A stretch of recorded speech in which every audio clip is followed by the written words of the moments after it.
ক্ষমতার চূড়ায় বসে অনেক সময় চারপাশের তোষামোদির ভিড়ে আসল সত্য দেখা যায় না, কিন্তু সরাসরি প্রধানমন্ত্রী তারেক রহমানকে সেই অপ্রিয় সত্য মনে করিয়ে দিলেন এক জ্যেষ্ঠ আইনজীবী। কি লেখা আছে সেই চিঠিতে, যা এখন টক অফ দ্য কান্ট্রি? চলুন জেনে নিই বিস্তারিত। 2026 সালের 17 এপ্রিল সকাল 10টা 10 মিনিটে সুপ্রিম কোর্টের সিনিয়র আইনজীবী এবং জামায়াতে ইসলামের নেতা মোহাম্মদ শিশির মনির তার ভেরিফাইড ফেসবুক পেজে একটি পোস্ট করেন। শিরোনাম অপ্রিয় সত্য। একটি খোলা চিঠি যার সরাসরি উদ্দেশ্য করা হয়েছে প্রধানমন্ত্রী তারেক রহমানকে।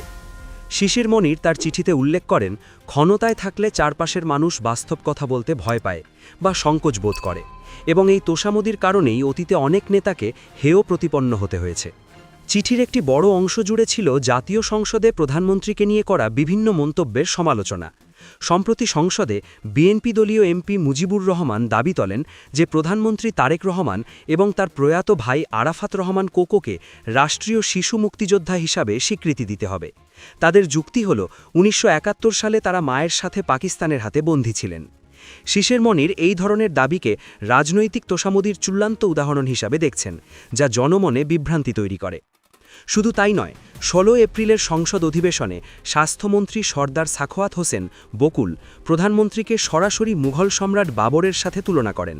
তিনি বলেন, সম্রাট বাবর যেমন দরদ দিয়ে শাসন করতেন, তারেক রহমানও তেমন দরদ দিয়ে দেশ চালাচ্ছেন।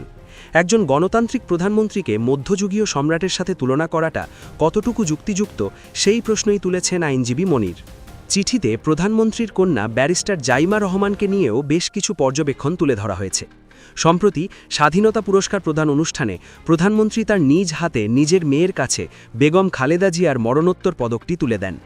শিশির মনির মনে করেন, এটি অন্য কোনো রাষ্ট্রীয় প্রতিনিধির মাধ্যমে দিলে জনমনে এই প্রশ্ন উঠত না যে রাষ্ট্রীয় অনুষ্ঠান পারিবারিক অনুষ্ঠানে পরিণত হচ্ছে। এছাড়া কোনো সরকারি দায়িত্বে না থেকেও জাইমা রহমানকে শিক্ষা মন্ত্রণালয়ের মাধ্যমে বিশেষ প্রোটোকল দেওয়া বা বিশেষভাবে হাইলাইট করা নতুন প্রজন্মের কাছে ভুল বার্তা দিচ্ছে বলে তিনি সতর্ক করেন। তারেক রহমানের সরকার গঠনের পর যে জুলাই সনদ বা সংস্কারের রোডম্যাপ তৈরি হয়েছিল, তা বাস্তবায়ন নিয়েও চিঠিতে উদ্বেগ প্রকাশ করা হয়েছে। বিশেষ করে গণমতের মতো গুরুত্বপূর্ণ বিষয়ে সরকারের অবস্থান পরিবর্তন এবং হাইকোর্টে রিট দায়েরের পেছনে সরকারের সম্ভাব্য ইন্ধন নিয়ে আইনজীবী মনির প্রশ্ন তুলেছেন। তার মতে, ঘোষিত নীতিমালা থেকে বিচ্যুতি সরকারের ভাবমূর্তি চরমভাবে ক্ষুণ্ণ করতে পারে। ক্রীড়াঙ্গন নিয়েও কথা বলতে ছাড়েননি শিশির মনির। তিনি অভিযোগ করেন, বাংলাদেশ ক্রিকেট বোর্ড বা বিসিবি এখন কেন্দ্রীয় নেতাদের সন্তানদের একটি মিলন মেলা হয়ে দাঁড়িয়েছে। স্বৈরাচারী আমলের সেই দলীয়করণের ছায়া যেন এখনও কাটছে না, যা তরুণ প্রজন্মের প্রত্যাশার পরিপন্থী। তবে চিঠিতে কেবল সমালোচনাই ছিল না, প্রধানমন্ত্রীর কিছু ব্যক্তিগত গুণাবলীর প্রশংসাও করেছেন তিনি। তারেক রহমানের সাধারণ জীবনযাপন, সীমিত প্রোটোকল ব্যবহার, নিয়মিত অফিস করা এবং বিদ্যুৎ সাশ্রয়ের মতো বিষয়গুলোকে তিনি ব্যতিক্রমী উদাহরণ হিসাবে আখ্যা দিয়েছেন। চিঠির শেষে শিশির মনির একটি কঠোর বার্তা দিয়েছেন, গণ অভ্যুত্থানের পর জনগণ এখন আর তোষামোদ চায় না, তারা কার্যকর কাজ দেখতে চায়। আবু সাইদ ও ওয়াসিমদের রক্তের বিনিময়ে পাওয়া এই নতুন বাংলাদেশে জনপ্রিয়তা নির্ধারিত হওয়া উচিত কর্মদক্ষতা ও সততার ভিত্তিতে, কোনো পারিবারিক লিগাসিতে নয়। প্রধানমন্ত্রীর উচিত তোষামোদকারীদের বলয় ভেঙে জনগণের পালস বোঝা। আপনার কি মনে হয়, শিশির মনির এই চিঠির সাথে কি আপনি একমত?